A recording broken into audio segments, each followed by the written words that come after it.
Okay, small San Sau, lesson 6, I think. Okay, I got to put some applications in for you. Don't punch me in the leg. What? Don't punch me in the leg. Okay, I won't punch you in the leg.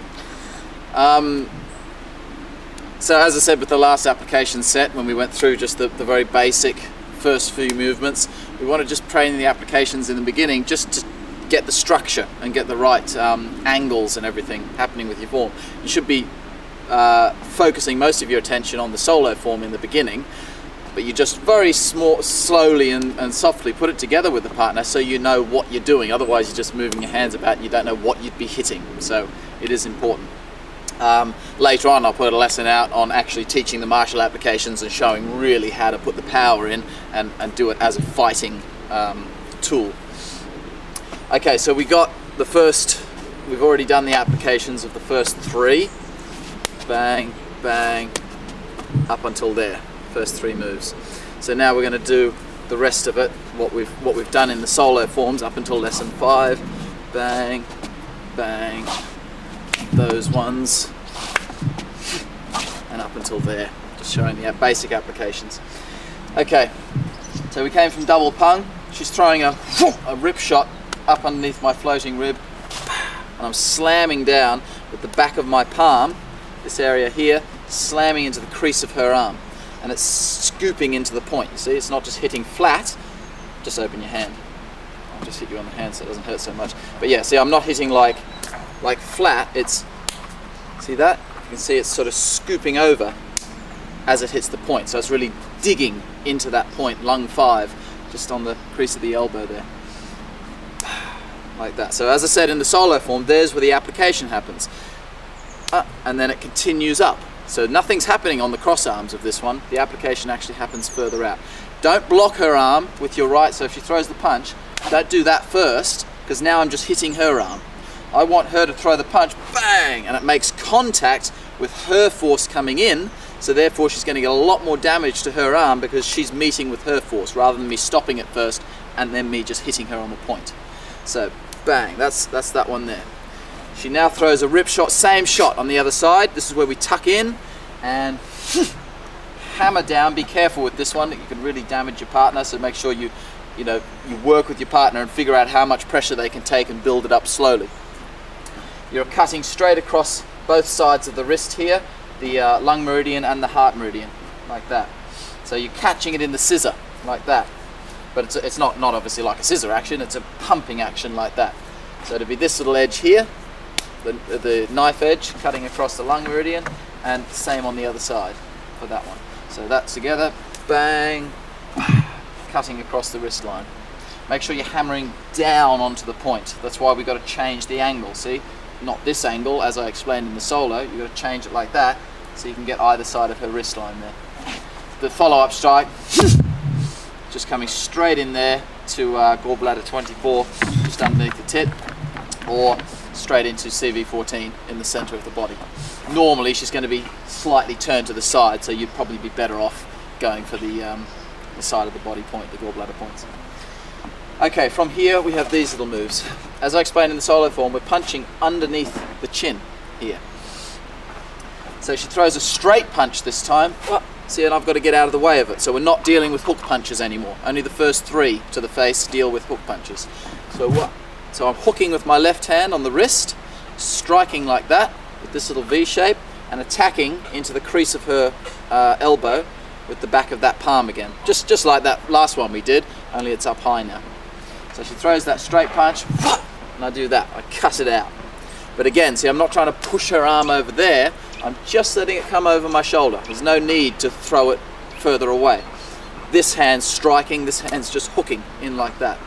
And again, be careful with your partner, because I'm working with Kathleen at the moment, obviously I'm not slamming her in the arms hard. When I get one of my male senior students in, I'll show you how the applications work with power and force behind them. So, bah, striking in there. Just like the solo, obviously you've got to pull it short in application, so you're just coming straight in there, aim for the throat and then flick it up. As I explained in the solo form, of course punching her in the throat is the more deadly application, but that's easy.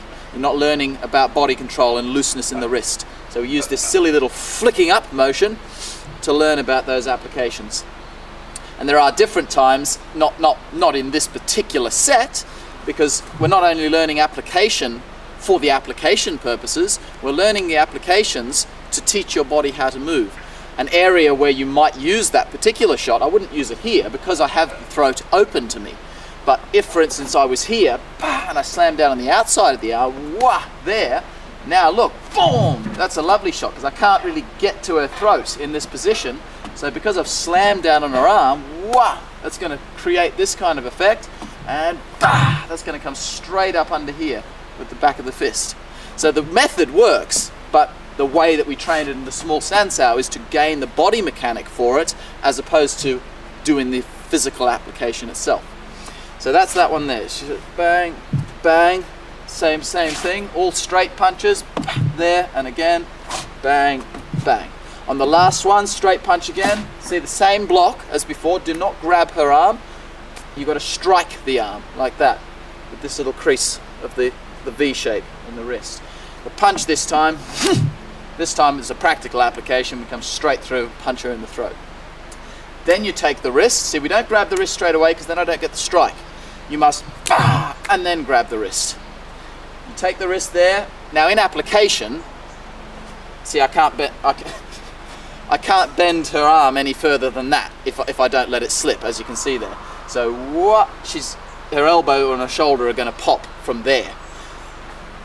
So what I've got to do, of course, in application is twist it, grab it here and wrench her arm up, dislocating her shoulder, fill it up to here, and just into the floating rib, liver 13, or gallbladder 22, right in the center of the body here. Bang, with the back of the palm. So in the form, of course, we can't break our partner's shoulders. So if you watch the hand, once it gets to there, see, I just have to let it slip a little bit. I would grab like that and then twist it over in application, but in the form I just have to let it slip a little bit so that I don't damage her. But don't do it like that, because see, now I'm not getting the right feel for it. You've got to twist it just enough so that she can feel it. You know, she's not getting hurt, but she can feel, oh yeah, I can feel what that's doing to my body, and I can feel, yeah, if I just twist my wrist, see, even from here, if I just twist my grip like that, from that point, that's gonna really damage her. So that's that there. I just let go now. She throws a straight punch straight over her shoulder. Yeah. I'm an idiot. No, I'm letting you go, and you're a new person. Up under there like that. So we've done that one. Bang. No. Turn to the front. That's it. And come up under there. Make sure, so you're a little bit out of range there. Make sure when you release the punch, release, now step in. No, so you're too far away.